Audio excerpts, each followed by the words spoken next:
अभी तक हम लोगों ने पढ़ लिया था कक्षा 10 की एनसीईआरटी में से पहला चैप्टर वास्तविक संख्याएं। वास्तविक संख्याएं चैप्टर में से यानी अध्याय में से हम लोगों ने अभी तक जाना था कि प्राकृतिक संख्याएं क्या होती हैं, वास्तविक संख्याएं क्या होती हैं। इन सब चीज़ों के विषय में हम लोगों ने जान लिया था। तो अब जो प्रश्नावली 1.1 शुरू होती है पहले अध्याय की, जिसका नाम है वास्तविक संख्याएं, उसमें से पहला टॉपिक है हमारा यूक्लिड विभाजन प्रमेयिका। क्या है? यूक्लिड विभाजन प्रमेयिका।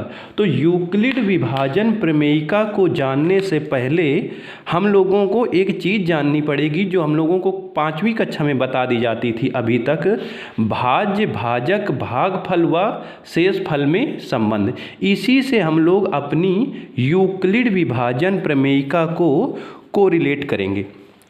तो देख लीजिए, अगर जो संख्या 2 और 11 दे रखी है, इनमें से यदि आपको भाग देना हो तो आप भाग देंगे इस तरीके से 2 भागित 11, 2 भागित 11, जिसमें से आपका भाग जाएगा 2 पंजे 10, यानी 2 पंचे 10।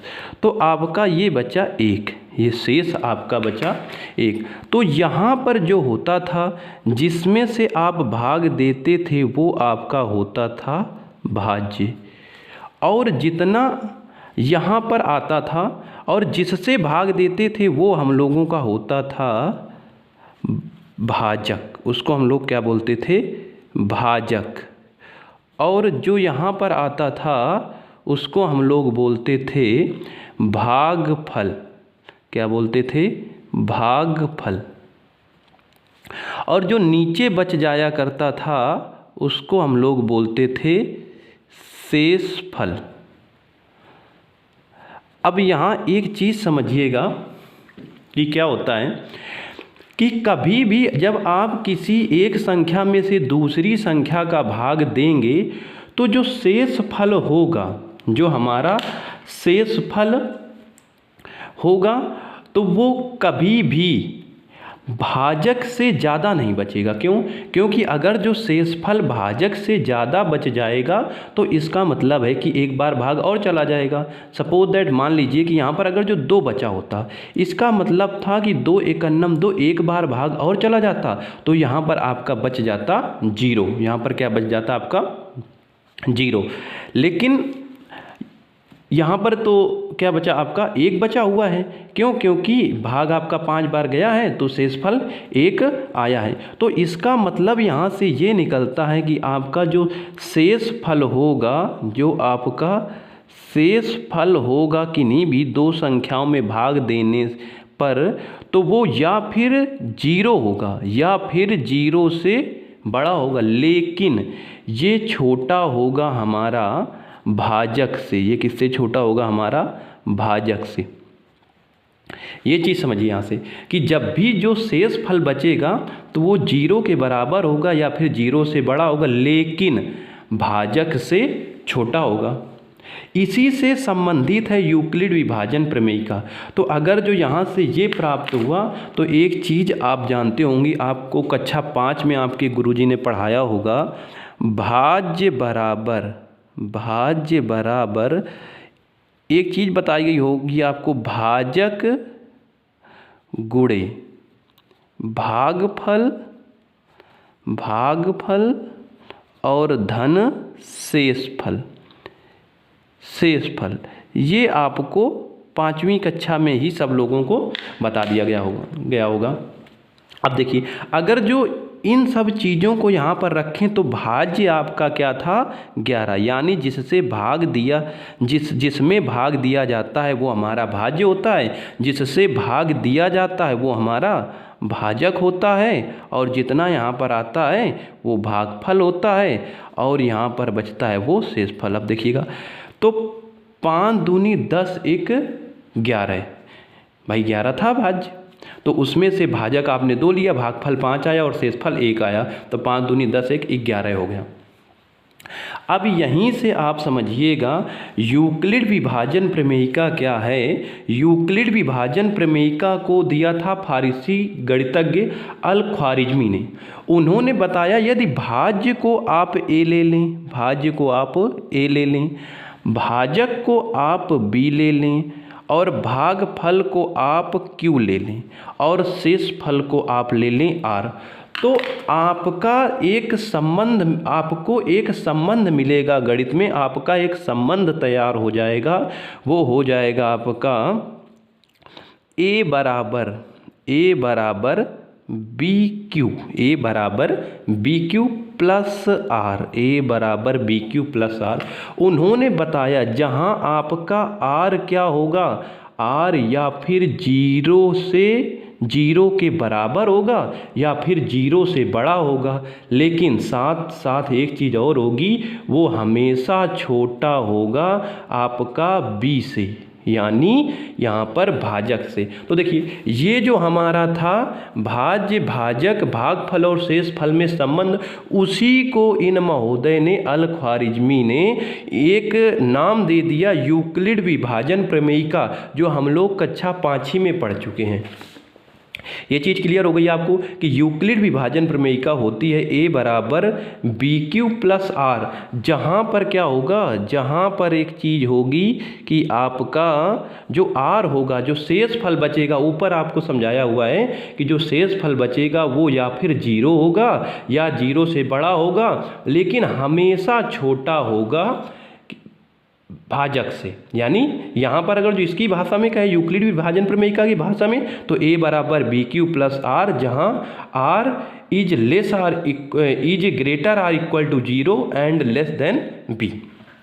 अब इस प्रमेय को, यानी जो इन्होंने प्रमेय दी है अल ख्वारिज़मी जी ने यूक्लिड विभाजन प्रमेयिका, इसको हम लोग अप्लाई करते हैं। हम लोग एक क्वेश्चन उठाते हैं कि संख्या 2 और 11 है, इसमें अप्लाई करते हैं तो क्या हो जाएगा आपको एक चीज़ देखनी पड़ेगी कि इसमें से बड़ा छोटा कौन सा है।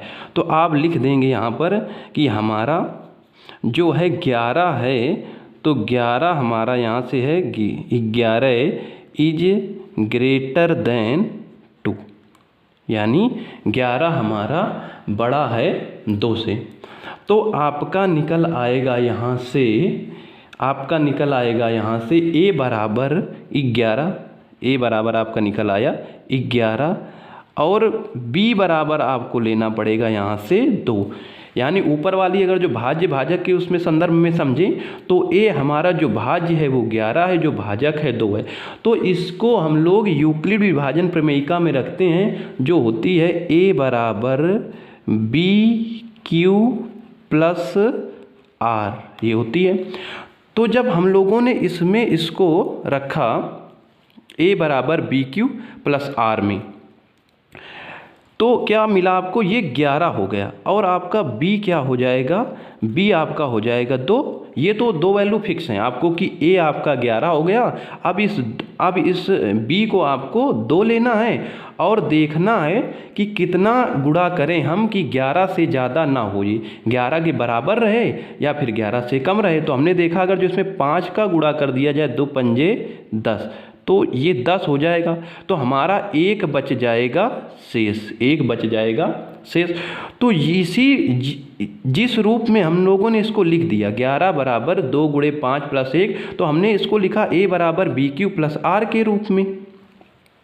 तो यही हमारी होती है यूक्लिड विभाजन प्रमेयिका। और यहाँ एक चीज़ आपको हमेशा लिखनी होगी कि r हमारा 0 के बराबर होगा या फिर 0 से बड़ा होगा, लेकिन हमेशा b से छोटा होगा।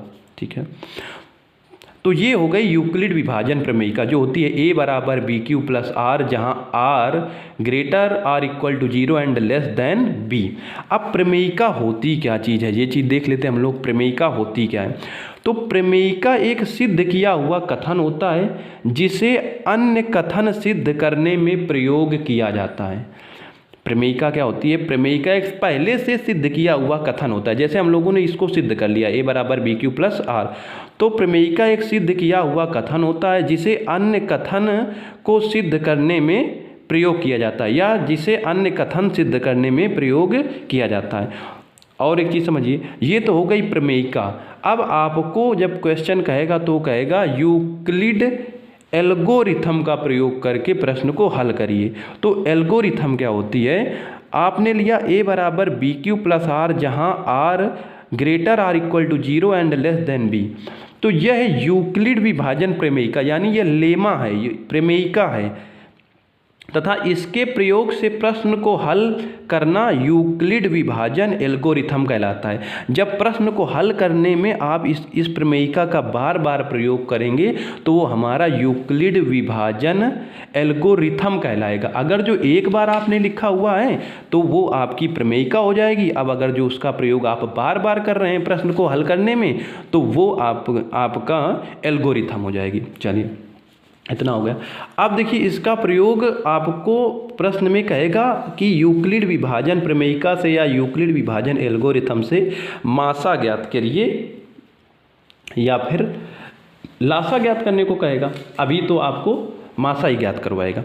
तो उसमें क्या करेंगे, देखिए, उसके लिए पहले हम लोग यूक्लिड विभाजन एल्गोरिथम का प्रयोग करने से पहले हम लोग सामान्य रूप से जान लेते हैं कि मासा कैसे निकाला जाता है। अगर जो किन्हीं दो संख्याओं का मासा निकालना है तो हम लोग कैसे निकालेंगे। तो हमने यहाँ संख्या लिया 455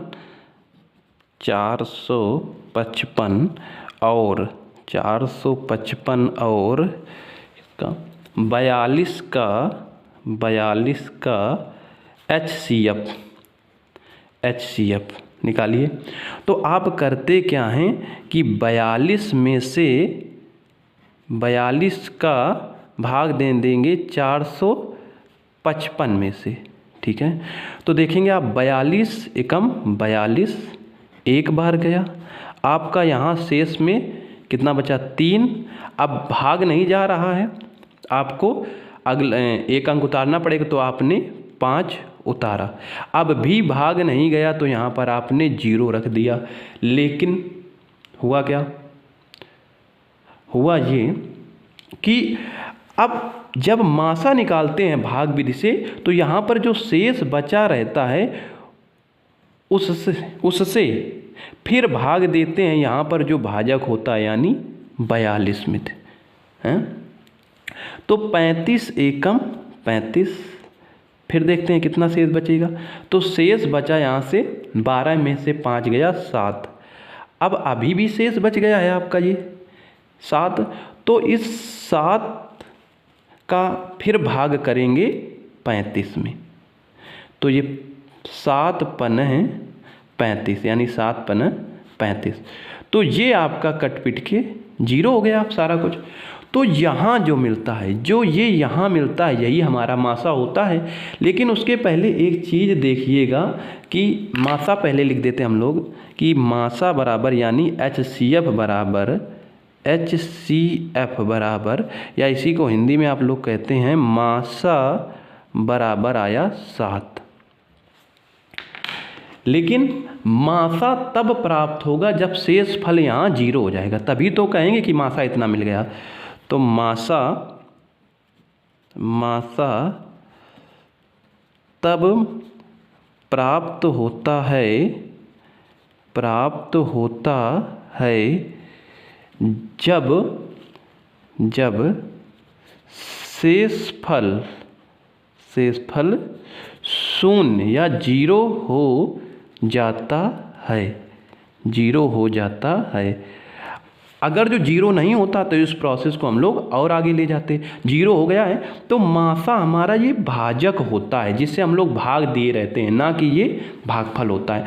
अब देखिए, भाग विधि से मासा आपने समझ लिया। अब इसी के प्रयोग से हम लोग समझेंगे कि यूक्लिड विभाजन प्रमेयिका तो समझ लिए हैं। तो यूक्लिड विभाजन प्रमेयिका के प्रयोग से यूक्लिड विभाजन एल्गोरिथम से मासा कैसे निकालते हैं, यूक्लिड विभाजन प्रमेयिका का प्रयोग करते हैं। तो हम लोग फिर से वही उठाएंगे प्रश्न कि 455 और 42 का HCF HCF निकालना है 455 और 42 का। तो सबसे पहले देखते हैं कौन सी संख्या बड़ी। हम लोग पहले बड़ा छोटा देख लेते हैं, क्योंकि जो बड़ा होगा उसको आपको A मानना रहेगा, जो छोटा होगा उसको B मानना रहेगा। तो देख लीजिए 455 आपका बड़ा है 42 से, यानी 455 इज ग्रेटर देन 42 यानी 42। चलिए ये हो गया। अब आप क्या लिखेंगे, यहाँ लिखेंगे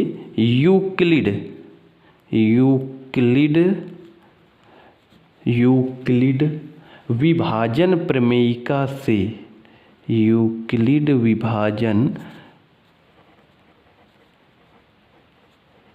प्रमेयिका से आप लिखेंगे यूक्लिड विभाजन प्रमेयिका से। तो होती क्या है यूक्लिड विभाजन प्रमेयिका? यूक्लिड विभाजन प्रमेयिका आपकी होती है A बराबर BQ प्लस R, A बराबर BQ प्लस R।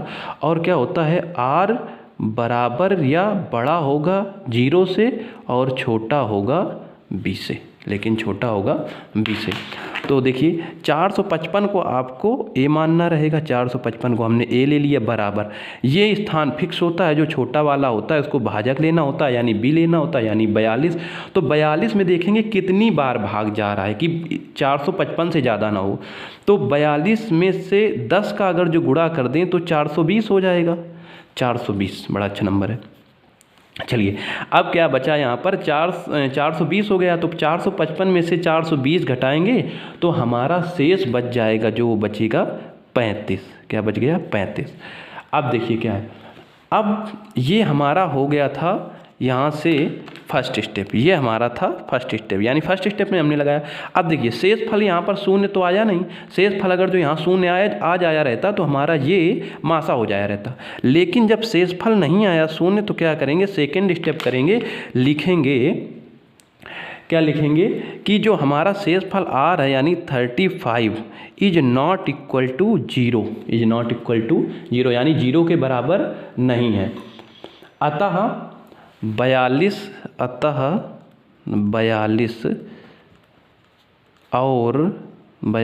और 35 के लिए यूक्लिड विभाजन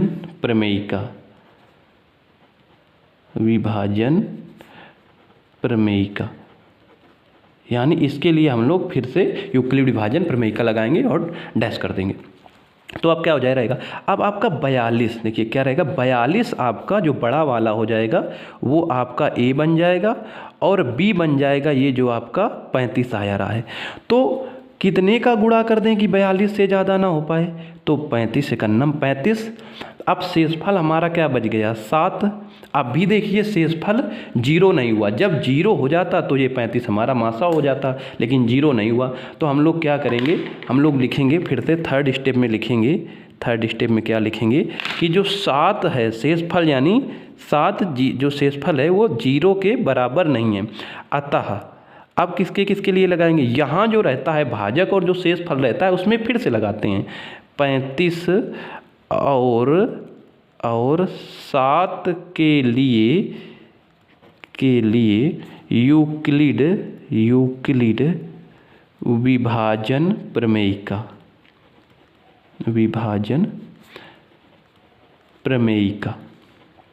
ठीक है, डैश कर दिया। देखिए बहुत ज़्यादा नहीं लिखना होता, किसी किताब में बहुत ज़्यादा लैंग्वेज लिखता है, किसी में बहुत ही कम कर देता है। तो मतलब भर की लिखनी होती है, लिखनी भी ज़रूरी होती है ताकि सामने वाला आप जो समझाना चाहते हैं उस चीज़ को समझ सके आसानी से। चलिए तो अब 35 हमारा फिर से क्या हो जाएगा, 35 हमारा A हो जाएगा और 7 जो है हमारा B हो जाएगा। तो ये दो वैल्यू तो फिक्स हैं, सॉरी यहाँ पर लिखना चाहिए था 7 लिखेंगे, ठीक है 7। चलिए तो 7 में से कितने गुणा करें कि लगभग 35 हो, ये 35 हो जाए या फिर 35 से थोड़ा बहुत कम रह जाए। तो 7 पने 35। तो ये तो भाई पूरा चला गया, यानी शेषफल आपका आ गया 0, शेषफल आ गया आपका 0। तो यहाँ पर लिखिएगा, ब्रैकेट में लिख दीजिएगा कि R हमारा यहाँ पर क्या हो गया 0 हो गया, R हमारा हो गया 0। अतः हमारा HCF बराबर क्या हो गया, अतः HCF अगर जो लिखना चाहें तो ब्रैकेट में लिख सकते हैं HCF ऑफ 455, यानी 455 और 42 का मासा बराबर हो गया हमारा 7, क्योंकि जो यहाँ आया रहता है भाजक की जगह में वही मासा होता है। तो ये हमारा हो गया आंसर, ये हमारा हो गया आंसर। ठीक है, तो ये चीज़ आपको समझ आ गई होगी कि हमारे जो ये यूक्लिड विभाजन एल्गोरिथम है, तो इसमें हम बार बार प्रयोग करते हैं यूक्लिड विभाजन प्रमेयिका का। उसका बार बार प्रयोग करने की वजह से इस प्रोसेस को हम लोग कहते हैं यूक्लिड विभाजन एल्गोरिथम। तो ए जो बड़ा रहेगा वो ए रहेगा और जो छोटा रहेगा वो बी रहेगा। प्रोसेस तब तक करेंगे जब तक कि आर की वैल्यू 0 ना हो जाए। ठीक है, चलिए, और वो निकाला कहाँ से गया है, जो आपने कक्षा 5 में पढ़ा था, भाग विषय मासा ज्ञात करना, वही बिल्कुल सेम प्रोसेस है। आप देखेंगे, अगर जो ठीक से देख पा रहे हों तो देखिए 455 बराबर 42 × 10, तो सारी प्रोसेस जो यहाँ वाली है इससे ऊपर वाले से मैच करेगी। बस ये है, ये भाग विषय है और ये इसको आप कह देते हैं कि ये यूक्लिड विभाजन प्रमेयिका से लगा हुआ है। चलिए अब हम लोग बाकी